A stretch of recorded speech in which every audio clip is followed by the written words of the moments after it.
Hello! So today is day 3 of my raw food adventure. Not sure what to call it yet, but I've got this idea, so we'll see what I come up with. But I am out in Texas now, Salina, Texas, outside of McKinney, which is like outside of Dallas. I don't know, I think I have to look at the map again, like 45 minutes from the airport. I'm here for a barn hunting adventure with my 2 dogs. We're here for the Nationals, and I did a road trip for that, obviously, so I brought stuff with me because I wanted to make it easy to be raw, and I wanted to make sure I had enough food. This book that I'm reading by Alyssa Cohen is about raw foods. It's all kinds of recipes, and they're simple recipes that aren't gonna like totally be way too complicated and discourage you right from the beginning. And then she talks about, she sets up a 4-week menu plan for you and everything too, to really help you transition into raw, 100% raw. So she said to make sure, my point in bringing that up was, was that you want to make sure you have more than enough food. So you're not going to be eating this much going forward, you know, probably weeks 4, 5, 6, and 7 and on. But to start with, especially for the first 2 to 3 weeks, you want to make sure you have an abundance of food so that at any time you have a craving or you get hungry, you have something on hand. And really so that you never get to that point. So I took her at her word, and I'm particularly that way too. When I first started my journey of the no meat, no flours, no added sugars, I was taking food everywhere, and I was making tons of food in the house, and it was just like food, because I never wanted to be tempted by anything, right? And it did really help. So here's what I've got. I'll show you. But quick, there's my dog.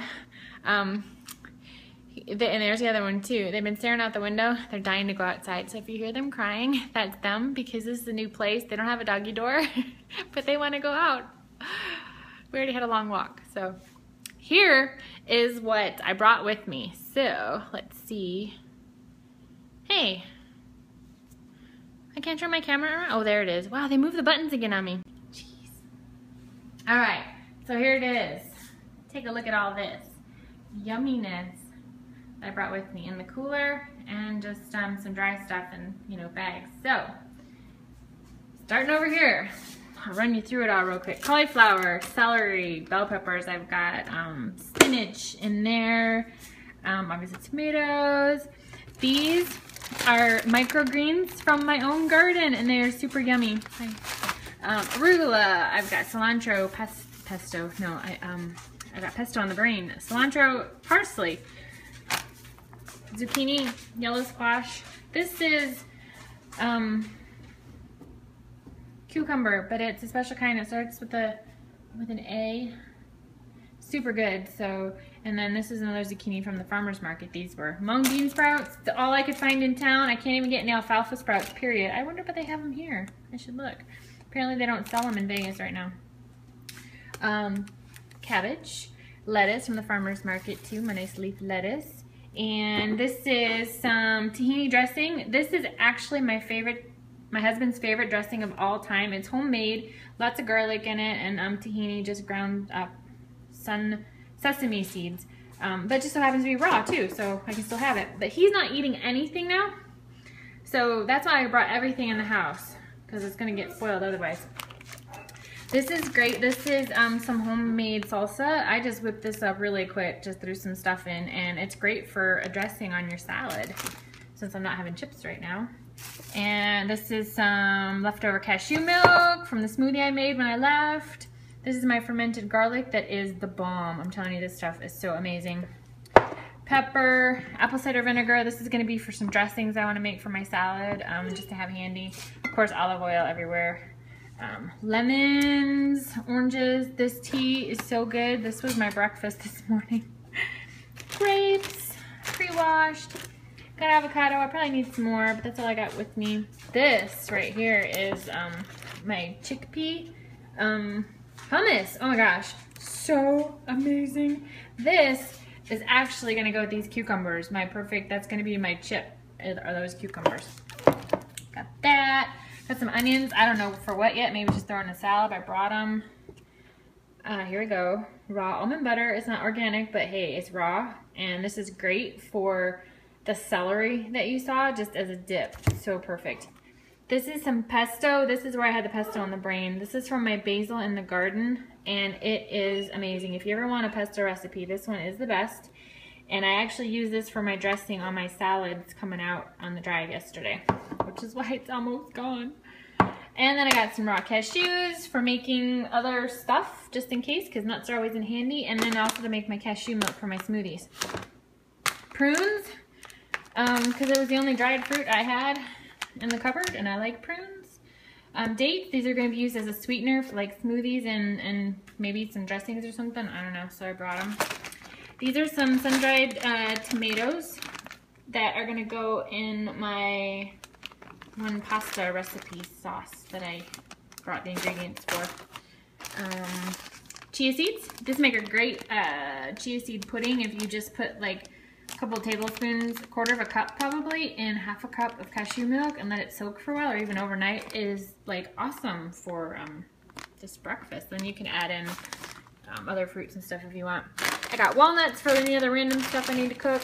These are some of my remaining dehydrated onions that I whipped up before I left. Mix of red and white onions with just soaked in soy sauce or tamari, because it's the raw version. Dehydrated a bit. It's super, super good. Carrot powder works kind of as the flavoring for chocolate, but it doesn't have the same effects that chocolate does on you. And technically I have a sensitivity to chocolate, so I try and stay away from it. This is maca powder and lucuma powder. Lucuma is a sweetener, kind of a maple-y type sweetener, and maca is just a super good, like a superfood for you. Oh, yay! This is raw Parmesan cheese. This stuff is so good. Honestly, this is great replacement for Parmesan cheese, and I love Parmesan. This is cashews, not soaked, but raw cashews just ground up in your coffee blend grinder. Until they're real powdery, and then you add in some nutritional yeast and some garlic powder and a little bit of salt, and it is the bomb. So this is going to be like on my salads, or I don't know what all else. Then I got some vanilla. I don't know if this is actually raw, probably not. Think about that. And then salt, and then coconut oil and honey. The honey is at least raw. Garlic. I got ginger back here. And I think that's it. Oh my gosh, there you go. That is supposed to last me for 8 days, and 2 of them have already elapsed. So I've already eaten. I had a salad pre-prepared that I ate on the drive. So, oh wait, I didn't show you what's in here. This, you guys gotta make this. These are almond butter balls. And these, you can only eat one. I've restricted myself to one at a time now, because when you eat 2, it's just like way too rich, and you're like, oh gosh, that was too much. 1 is perfect, and you don't even miss the second one. The second one you're just eating because you grabbed 2, so you feel like you gotta finish it, but it's so good. Look at these things. They are a little softer when you first whip them up, and then you put them in the fridge, and then they get a little bit more solid. Like you roll them into balls, and then you put them in the fridge, and then they're a little bit solid, but they will kind of melt on you, so you keep them in the fridge. It's just 4 ingredients. What are they? Raisins, sunflower seeds, almond butter, and I can't remember. Raisins, ground up sunflower seeds, almond butter. Oh, honey. There you go. Honey kind of sticks it all together. Keeps it there. So yeah, those are yummy. So there you have it. So that is what I'm going to be eating for the next few days while I'm on this trip. And I did, a lot of this stuff can just be like raw. You can just grab it, dip it, chunk it, you know, and like the almond butter and the hummus that I made, just bite into it, eat it. Fresh food just starts to taste so much better when that's what you're eating. So I'm actually excited to have all this stuff. It's like making me hungry to look at it. So I just want to give you that quick tour. And I will be making some recipes specific with some of these things that I brought. I took pictures of some recipes that I found, and as I make those, I will share them with you. And this probably isn't what I plan to bring on every road trip. My husband would kill me, but I cleaned out the fridge and bought a few things specifically for the recipes I wanted to make, and then just tried to have some finger foods on hand too. While I was driving, it was really a lifesaver for me because I didn't eat anything. This is my first road trip. No coffee, no chips. yeah, no coffee and no chips for sure. No cheese on a road trip. So like there was like no snack stuff for me anywhere. And I had a headache yesterday. That might have been part of it. It could have just been the travel and everything. I don't know. But I was fighting off of a headache all day, so I kept feeding it to feel better and keep my energy up. And so today I've not been real hungry yet. Getting hungry now looking at this food, but up till now I haven't been because of all that I ate yesterday. So there's my story for you. Day 3 of my journey, giving you a little tour of what's going on for me. If you have any questions, post them below. If you want to know how anything tastes or what I'm going to do with anything, let me know. This is just me getting started on my journey, so I'll keep posted, keep sharing more as I go. So